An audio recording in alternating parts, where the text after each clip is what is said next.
আসসালামু আলাইকুম, স্বাগত জানাচ্ছি আরটিভির মধ্যাহ্নের সংবাদে। আপনাদের সাথে আছি আমি সালিহা পারভিন সাথী। বিএনপি নেতা ইশরাক হোসেনকে ঢাকা দক্ষিণ সিটি কর্পোরেশনের মেয়র হিসেবে শপথ পড়ানোর দাবিতে আজও বিক্ষোভ কর্মসূচি পালন করছেন কর্মী সমর্থকরা। তবে গত 6 দিন নগর ভবনের সামনের রাস্তা অবরোধ করে আন্দোলন করলেও আজ সড়ক ছেড়ে নগর ভবনের ভেতরে এবং মৎস্য ভবন মোড়ে অবস্থান নিয়েছে ইশরাক কর্মী সমর্থকরা। এছাড়া রাজধানীর বিভিন্ন পয়েন্টে অবস্থান ও বিক্ষোভ কর্মসূচি পালন করছেন কর্মী সমর্থকরা। এ সময় কোর্টের রায় যদি ইশরাকের পক্ষে না যায় তাহলে আরও কঠোর আন্দোলনে হুঁশিয়ারি দেন তারা। এদিকে আন্দোলনের কারণে আজও বন্ধ রয়েছে নগর ভবন। এতে দক্ষিণ সিটি কর্পোরেশনের সকল সেবা কার্যক্রম বন্ধ রয়েছে।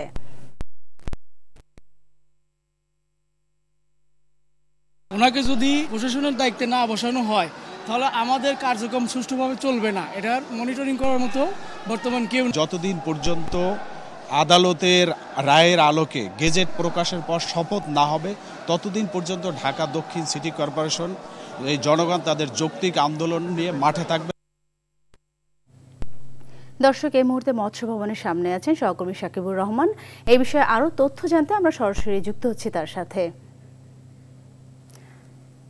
সাকিব, ইশরাক সমর্থকরা বলছেন কোর্টের রায় যদি ইশরাকের পক্ষে না যায় তাহলে তারা আরও কঠোর আন্দোলনের হুঁশিয়ারি দিয়েছেন। তো তারা পরবর্তী কর্মসূচি কি নিতে পারেন সে বিষয়ে আপনার কাছে কোনো তথ্য আছে কিনা, আর মৎস্য ভবনে বর্তমানে সামনের পরিস্থিতি কেমন দেখতে পাচ্ছেন?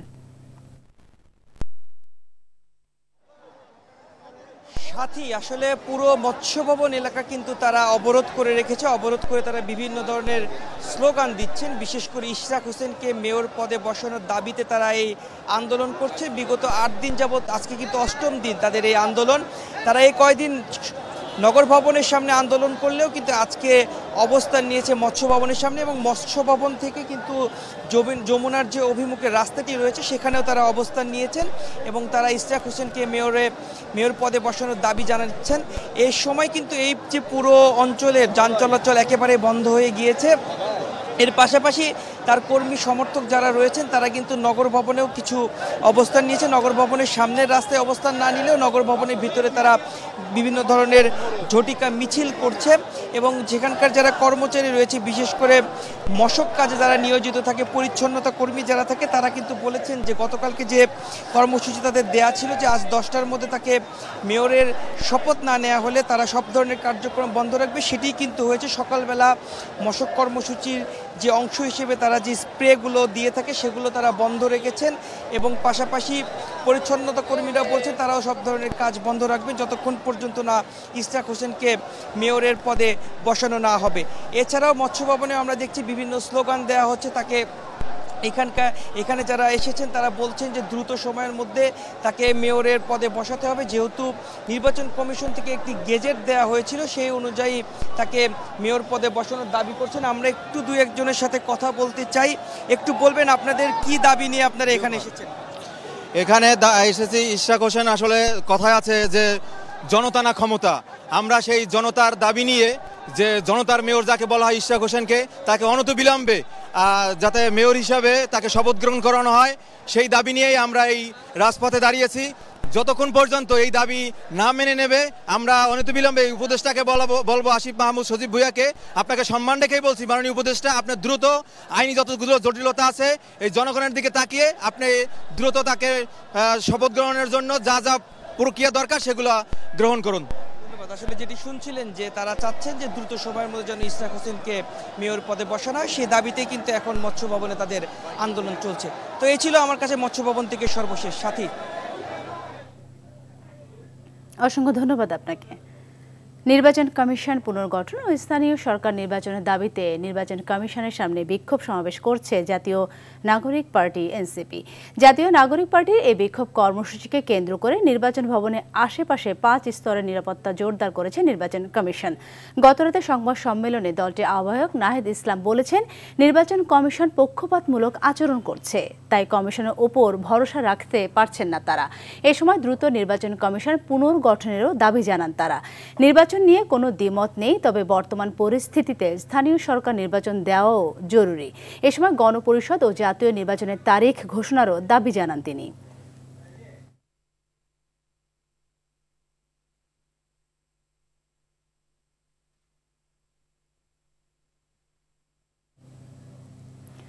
স্বাস্থ্য উপদেষ্টা নূরজাহান বেগমের সাবেক ব্যক্তিগত কর্মকর্তা তুহিন ফারাবী ও ডক্টর মাহমুদুল হাসানকে জিজ্ঞাসাবাদ করছে দুর্নীতি দমন কমিশন। এছাড়া দুদকের তলবে হাজির হয়েছেন জাতীয় নাগরিক পার্টির সাময়িক অব্যাহতি পাওয়া যুগ্ম সদস্য সচিব গাজী সালাউদ্দিন তানভীরও। তুহিন ফারাবী ও ডক্টর মাহমুদুল হাসান গতকাল হাজির হওয়ার কথা থাকলেও আজ তারা দুদকে এসেছেন। তাদের বিরুদ্ধে ক্ষমতার অপব্যবহার করে তদবির বাণিজ্য, চাঁদাবাজি, টেন্ডার বাণিজ্য সহ নানাবিধ দুর্নীতি ও অনিয়মের মাধ্যমে নামে বেনামে অবৈধ সম্পদ অর্জনের অভিযোগ রয়েছে। গত 15 মে তাদের তলব করে চিঠিও দেওয়া হয়েছিল।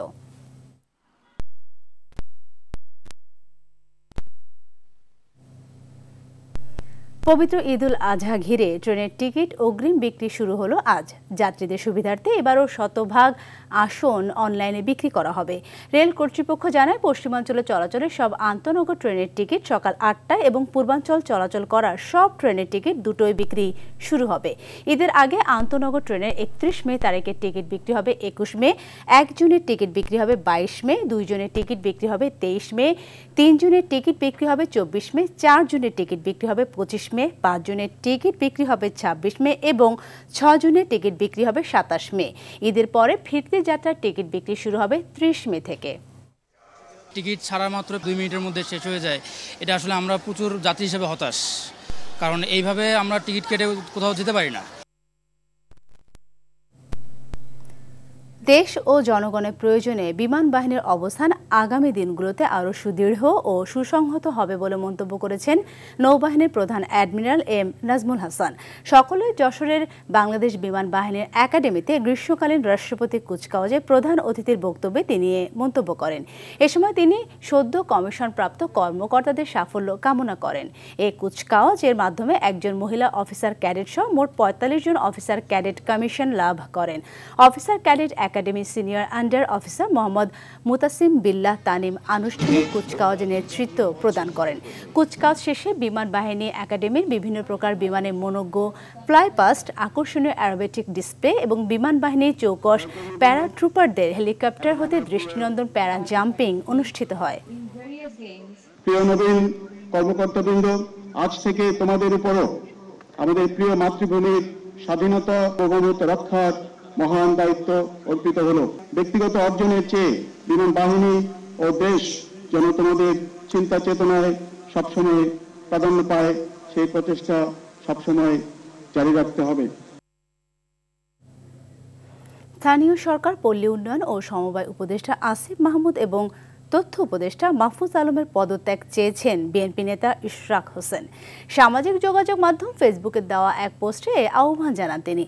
পোস্টে ইশরাক হোসেন লেখেন, গণতান্ত্রিক ভাষায় রাজনৈতিক শিষ্টাচার মেনে যৌক্তিক কারণে উপদেষ্টা আসিফ মাহমুদ ও উপদেষ্টা মাহফুজ আলমকে অন্তর্বর্তীকালীন সরকারের সকল দায়িত্ব থেকে পদত্যাগের আহ্বান জানান। পদত্যাগ করলে বর্তমান সরকারের নিরপেক্ষতার ইমেজই বৃদ্ধি পাবে বলেও মনে করেন তিনি। এখনও মনে করি, সরাসরি রাজনীতিতে যোগ দিয়ে দলীয় ও সাংগঠনিক কাজ করে অভিজ্ঞতা অর্জন করতে পারলে দেশ ও জনগণকে আপনারা আরও ভালো কিছু দিতে পারবেন।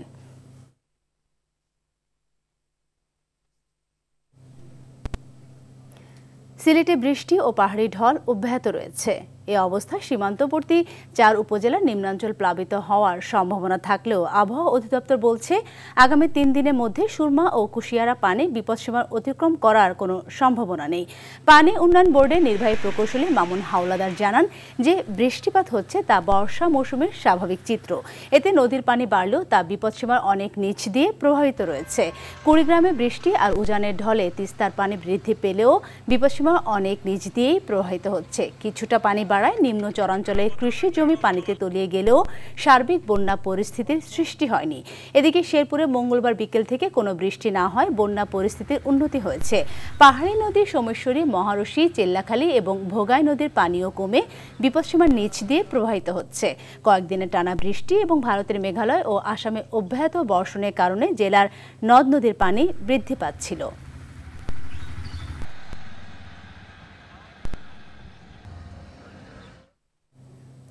দর্শক, এই বিষয়ে আরও জানাতে সিলেট থেকে আমাদের সাথে যুক্ত হচ্ছেন সহকর্মী হাসান মোহাম্মদ শামীম।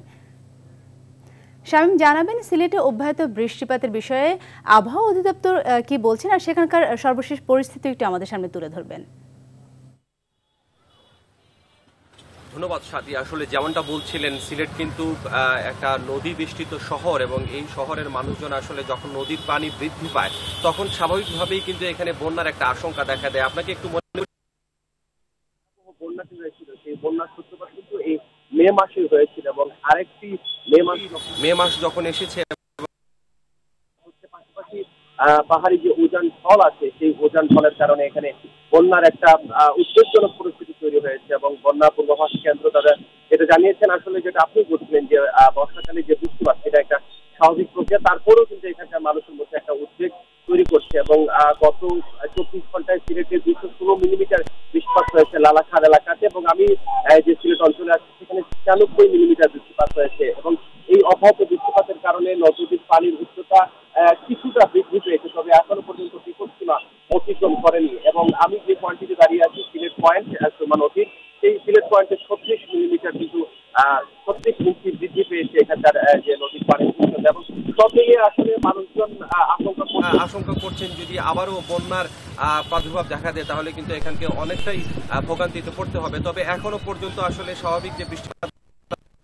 কিন্তু নেই এবং পিয়াইন নদী, জাফলংয়ের যে পিয়াইন নদী, সেই পিয়াইন নদীতে কিন্তু নদীর পানির উচ্চতা অনেকটাই বৃদ্ধি পেয়েছিল এবং পাহাড়ি ঢল নামা আসার কারণে এখানকার আশপাশের অনেকটাই অঞ্চল প্লাবিত হয়েছিল। তো সব মিলিয়ে আসলে এখানকার মানুষজন আসলে সতর্ক দৃষ্টিতে তাকিয়ে আছেন বন্যা পরিস্থিতির দিকে এবং সবাই কিন্তু আশা করছেন যে 2022 সালে যেভাবে আসলে বন্যা হয়েছিল সেরকম বন্যার জন্য এই জায়গাটিতে আর না হয়। তো এটাই আসলে সিলেটে আমার কাছে থাকা সর্বশেষ তথ্য। ধন্যবাদ আপনাকে। এদিকে চাঁপাইনবাবগঞ্জে বজ্রপাতে পৃথক স্থানে 3 জনের মৃত্যু হয়েছে। মঙ্গলবার বিকেলে বৃষ্টির সঙ্গে বজ্রপাত হলে এসব হতাহতের ঘটনা ঘটে। নিহতরা হলেন চাঁপাইনবাবগঞ্জ পৌরসভা চরমোহনপুর এলাকার খায়রুল ইসলাম, সুন্দরপুর নয়লাভাঙ্গা এলাকার তাজবুল ইসলাম ও বহরমপুর হঠাৎপাড়া এলাকা জালাল উদ্দিন। পুলিশ ও স্থানীয়রা জানায় বিকেলে মাঠে ধান কাটার সময় বৃষ্টি শুরু হয়। এ সময় বজ্রপাতে আহত হন খায়রুল। পরে তাকে উদ্ধার করে হাসপাতালে নিলে চিকিৎসক তাকে মৃত ঘোষণা করেন। এদিকে বাঁধ এলাকায় মাঠে কাজ করার সময় বজ্রপাতে জালাল উদ্দিন মারা যান। অন্যদিকে মাঠে থাকা গরু আনতে গিয়ে মারা যান তাজবুল ইসলাম। এ সময় ওই মাঠে থাকা 3টি গরুও বজ্রপাতে মারা যায়। রাঙামাটির বাঘাইছড়ি উপজেলা মুসলিম ব্লক বাজারে ভয়াবহ অগ্নিকাণ্ডের ঘটনায় প্রায় 30টি দোকান ভস্মীভূত হয়েছে। এতে আনুমানিক 2.5 কোটি টাকার ক্ষয়ক্ষতি হয়েছে বলে প্রাথমিকভাবে ধারণা করা হচ্ছে। মঙ্গলবার দিনগত রাতে এক কাপড় ব্যবসায়ীর দোকান থেকে আগুনের সূত্রপাত ঘটে বলে জানান স্থানীয়রা। মুহূর্তে আগুনে আশেপাশের দোকানগুলো পুড়ে ছড়িয়ে পড়ে। উপজেলা ফায়ার সার্ভিস স্টেশন না থাকায় স্থানীয় জনতা, পুলিশ ও বিজিবি সদস্যরা প্রায় 1.5 ঘন্টা চেষ্টার পর আগুন নিয়ন্ত্রণে আনে। ঘটনায় খবর পেয়ে বাঘাইছড়ি থানার ওসি হুমায়ুন কবির এবং বিজিবির ঊর্ধ্বতন কর্মকর্তারা ঘটনাস্থল পরিদর্শন করেন। এই ঘটনায় দ্রুত ফায়ার স্টেশন নির্মাণের দাবি নতুন করে জোরালো হয়ে উঠেছে।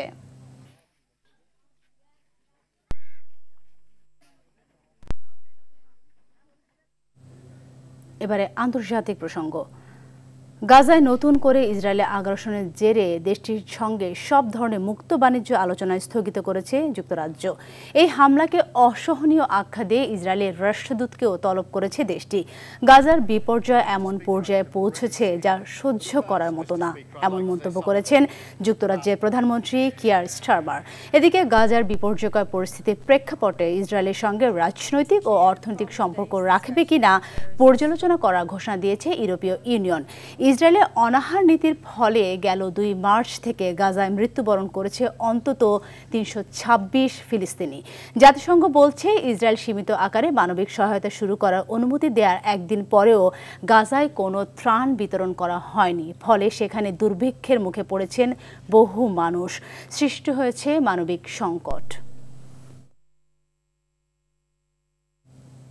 খেলার খবর, ক্রিকেট প্রসঙ্গ। আমিরাতের বিপক্ষে সিরিজ জয়ের মিশন নিয়ে 3 ম্যাচ টি20 শেষটিতে আজ মাঠে নামবে বাংলাদেশ। শেরজাহ ক্রিকেট স্টেডিয়ামে ম্যাচ শুরু বাংলাদেশ সময় রাত 9টায়। প্রথম ম্যাচে জয় পেলেও দ্বিতীয় টি20তে স্বাগতিক আমিরাতের কাছে লজ্জাজনক হারে বাংলাদেশ। তাই সিরিজ জিততে হলে এই ম্যাচে জয়ের বিকল্প নেই টাইগারদের। এদিকে সিরিজের দ্বিতীয় টি20তে বাংলাদেশের বিপক্ষে জয়ের আত্মবিশ্বাস কাজে লাগে এই ম্যাচটাও নিজেদের করে ঘরের মাঠে টি20তে নতুন অধ্যায় রচনা করতে চায় আরব আমিরাত।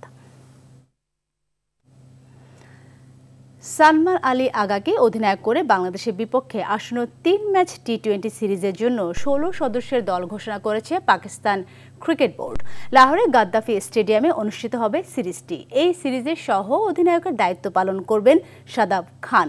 বাংলাদেশের বিপক্ষে টি-20 সিরিজ দিয়ে 4 বছর পর আন্তর্জাতিক ক্রিকেটে ফিরছেন হুসেইন তালাত। তার সাথে দলে ফিরছেন নাসিম শাহ, হাসান আলীরাও। তবে পিসিবির ঘোষিত টি-20 দলে জায়গা হয়নি বাবর আজম, মোহাম্মদ রিজওয়ানদের।